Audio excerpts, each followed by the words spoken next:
And hello everybody, Crypto Knights here with another one of my daily Apex Trader videos.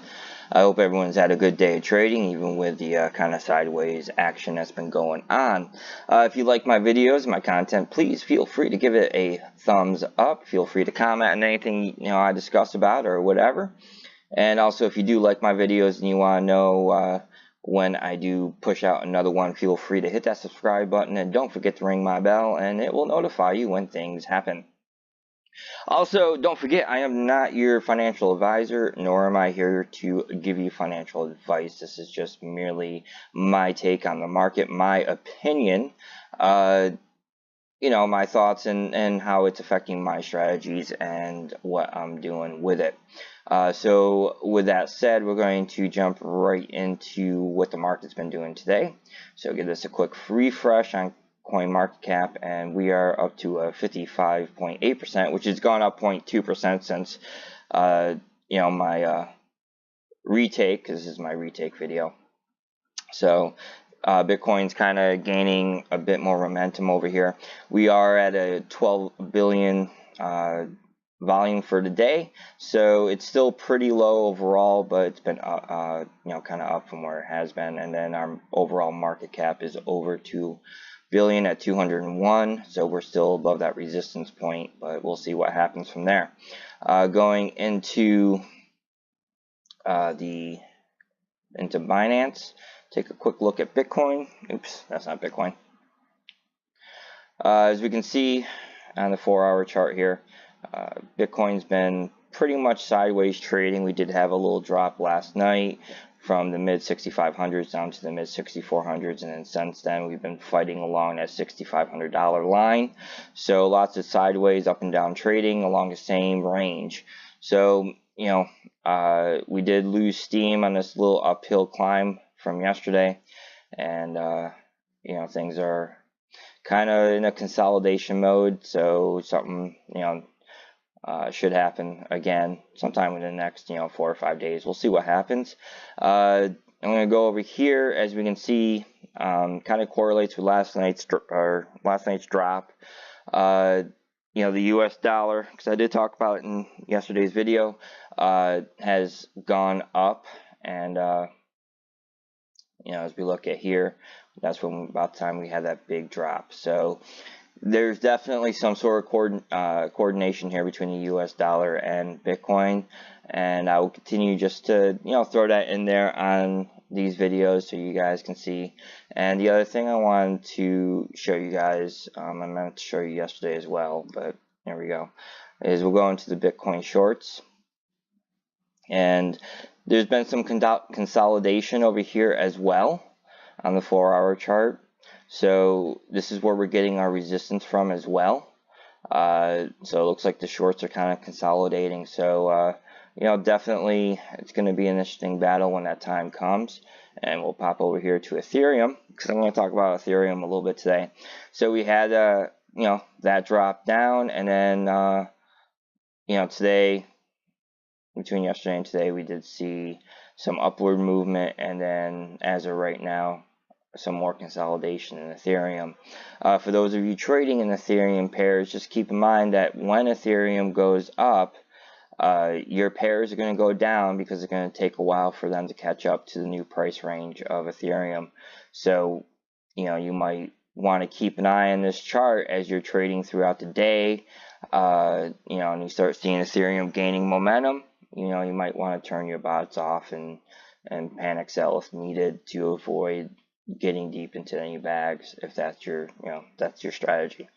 So speaking of Ethereum, I'm going to run over here. So Constantinople is the big upgrade that's coming up for Ethereum within the next month or two. There's two main points that I want to bring in on this. What this is going to do is it's going to cause an increased difficulty in the mining. So you might see some people drop out.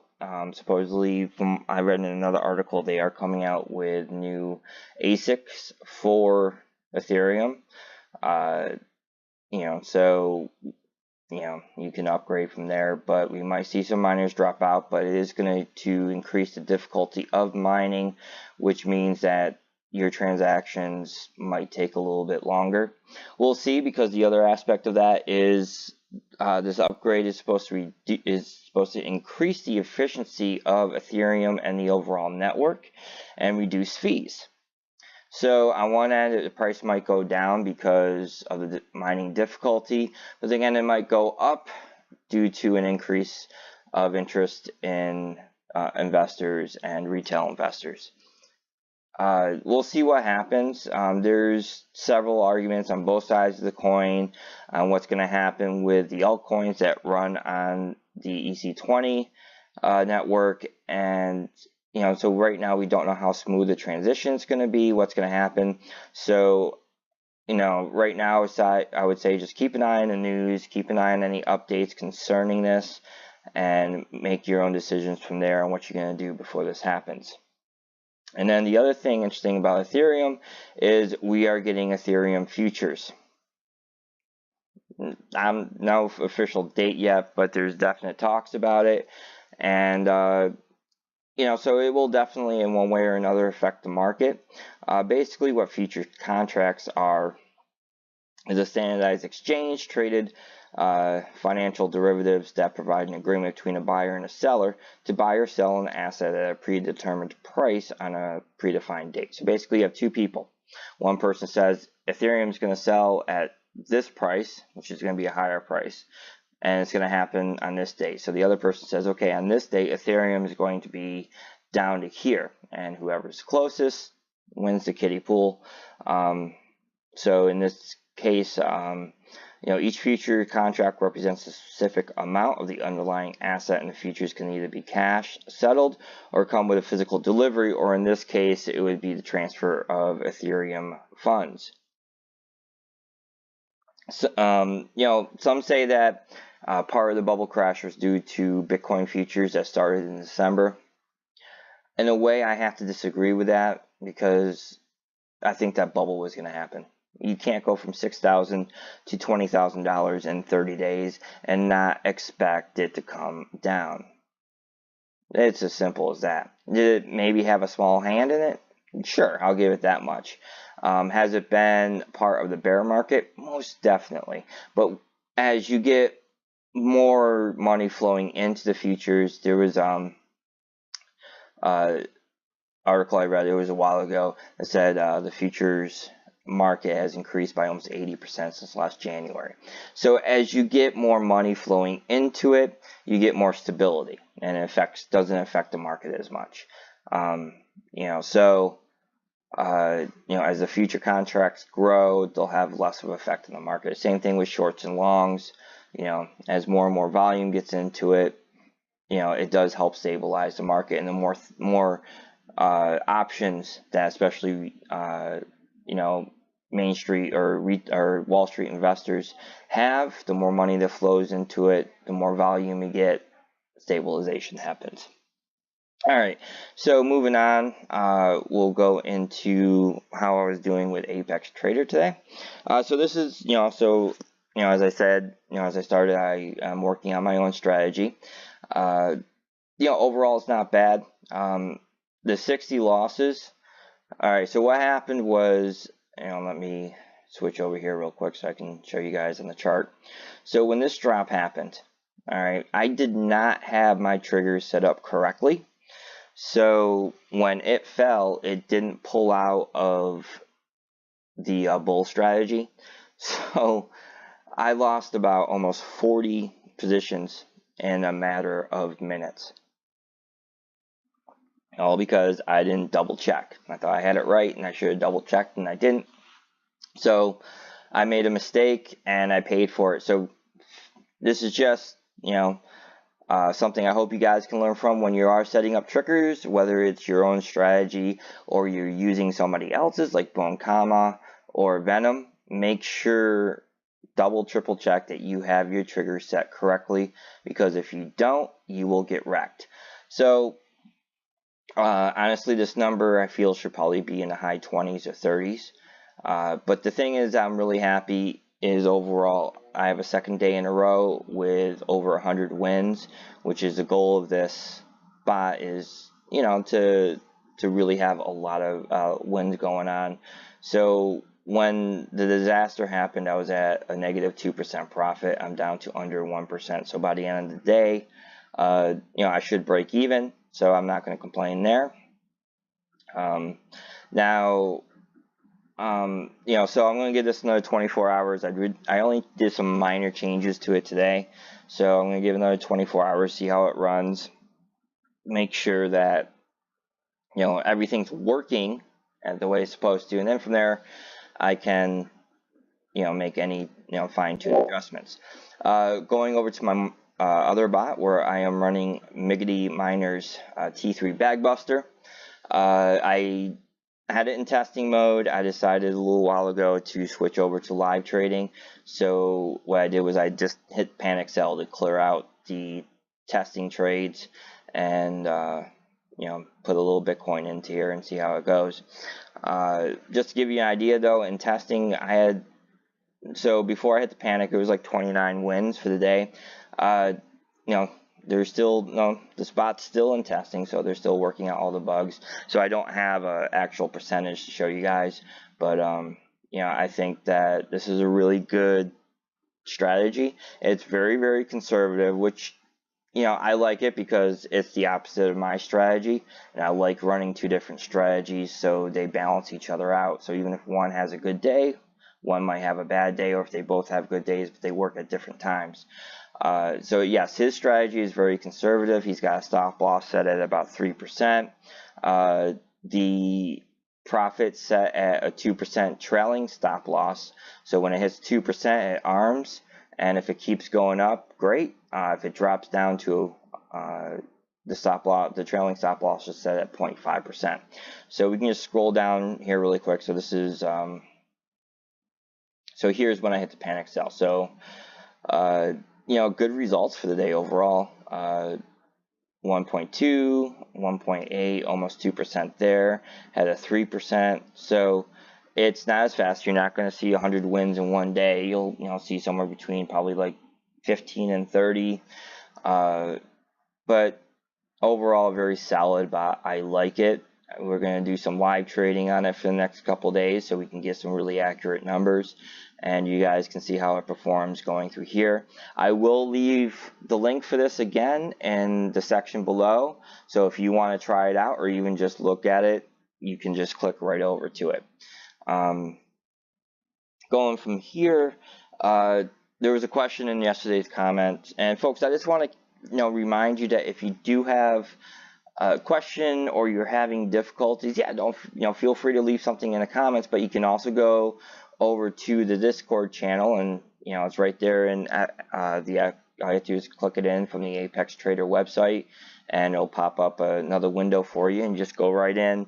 You can just go right into the general chat and ask your question, and within minutes somebody should be able to respond to you. Everyone is really helpful. You have a lot of knowledgeable people on there, so don't be shy. But someone was asking about minimum amount settings, so I'm going to go into that really quick. So obviously over here you have your total allocation. So for me, we'll go over to my main setting here. Alright, so I have a total allocation setting of 0.04 of Bitcoin, and my minimum order amount is 0.25, and overall, I hold a maximum of 20 positions, but if you look underneath the maximum number of open positions, it will give you how many open positions you can have with how you have it set up. So I can have a total of 16 positions right now. Now, one thing I do want to point out for you guys is position allocation percentage. Now, you can use this to set up how much Bitcoin you want for each order, but you can't have both. So what I'm saying is if you're, excuse me. So for me, I want 0.0025 Bitcoin in each of my orders. If I put any number in here, that number will override this. And this is a pretty common question that I see in Discord. So if you want this number to be what you buy in, this has to be 0. If you have any other number other than 0 in here, this will override. And if it's not a high enough percentage, then you will get the error message that a limit order or a sell order cannot be placed, because Binance does have a limited, a minimum sell for all of its coins based upon whatever pairs you're going against. So keep that in mind. Just to give you a quick idea, minimum order for BTC is 0.002, and it is a little bit less if you're using the Binance coin to pay for your fees. If you're using Ethereum, 0.02 is your minimum buy-in, and it's a little bit less if you're using the Binance coin to pay for your fees. So there you go on that. And the other thing I wanted to talk about really quick is stop loss, because I see a lot of back and forth on this, and I think sometimes there's a little bit of passion behind certain opinions. So really quick, to enable a stop loss, you just click yes, go into your strategy, click yes, punch in your percentage, and then if you want to disable the symbol after it goes through a stop loss, just hit yes, and then how many minutes you want it disabled for, essentially a cooldown. Here's what I really want to get into is, like I said, I see a lot of passion on both sides. Folks, everyone's got their own strategy on how they want to approach the market. When it comes to stop loss, I don't think there's a right or wrong way. It's all on how you want to do. Now, you can set a stop loss because you don't want to get into bags, or you don't want to take that chance of losing 10%, or you don't want to hold on to something for days at a time. That's fine. That's you. Some people prefer, would rather hold on to that bag for a week, not take any loss, and then get that 1 or 2% profit out of it. Nothing wrong with that strategy either. It's all on, when it comes to a stop loss, there's not a wrong or right way. Just keep that in mind. Now, if someone asks, feel free to offer your opinion, but I think do so maybe a little bit respectfully to others who don't use a stop loss. They're saying, there's not a wrong or right way to use stop loss, and it's all based upon what your overall strategy is for the market. And as long as you're making money at the end of the day or the end of the week, it doesn't matter. You're still making money. So, all right. So with that said, I think that's pretty much all I had for today's video. I am going to give a quick shout out to Magic Man over on Discord. Definitely a buddy of mine on there. We talk a lot. He's been having some very successful trading as well. So there you go, buddy. You wanted your shout out, you got it. And keep in mind, folks, too, if you're using Venom, Viper, he told me earlier today that he should have his 5.0 version out probably sometime next weekend. Not this weekend, but the weekend after. I will keep you updated and posted on any other information with that. And aside from that, I hope everyone has a good day trading. Please make sure you're keeping an eye on the market. And, we'll see you guys next time. This is Kryptonite signing out.